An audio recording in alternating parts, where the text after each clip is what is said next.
industri seni di Indonesia ini sudah nggak terlalu dihargai, malah kejadian kayak gini lagi.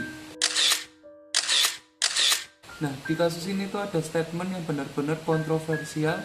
Dikatakan kalau misalnya ide dan juga proses cutting, editing dan sebagainya itu harus dibanderol dengan harga 0 rupiah dan tidak memiliki harga sama sekali. Nah, untuk menyikapi pernyataan itu, aku mau throwback terlebih dahulu ke masa aku kecil, yaitu mungkin pada umur 8 sampai 10 tahun, di mana aku tuh sudah mulai belajar editing video sebelum aku mulai suka gambar.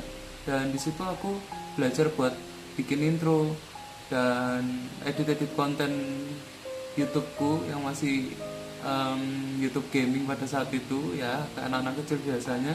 Dan disitu untuk edit video kayak 1 sampai 2 menit aja itu perlu waktu sekitaran 5 sampai 10 menit atau bahkan lebih sih kalau misalnya lebih niat lagi. Dan itu tuh bukan waktu yang sebentar gitu loh, itu perlu waktu yang lama. Lagian juga kalau misalnya ngedit itu perlu belajar banget, nggak cuman kayak oh kamu pemula terus habis itu sekali jalan langsung jadi.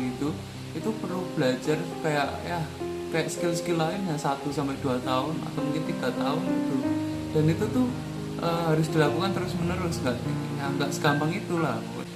Nah, jadi menurutku ini benar-benar nggak masuk akal ya, karena suatu hal yang dilakukan oleh seseorang itu harus dibanderol dengan harga apabila itu adalah suatu kegiatan jasa, terutama dalam bidang videografi yang sebenarnya juga susah banget gitu. Nah, sebenarnya ini masalah edukasi aja ya, mungkin karena mereka belum tahu atau mereka kurang tahu sistemnya dalam melakukan editing dan sebagainya, jadi dipikirnya cuma klik-klik aja asal jadi gitu. Nah, jadi dari kejadian seperti ini aku tuh berharap kalau misalnya industri yang ada di Indonesia ini, terutama industri seni, itu dapat berkembang dengan lebih baik lagi dan orang-orang tuh jadi sadar kalau misalnya videografi itu bukan hanya klik-klik tombol aja lalu jadi, itu perlu dihargai gitu.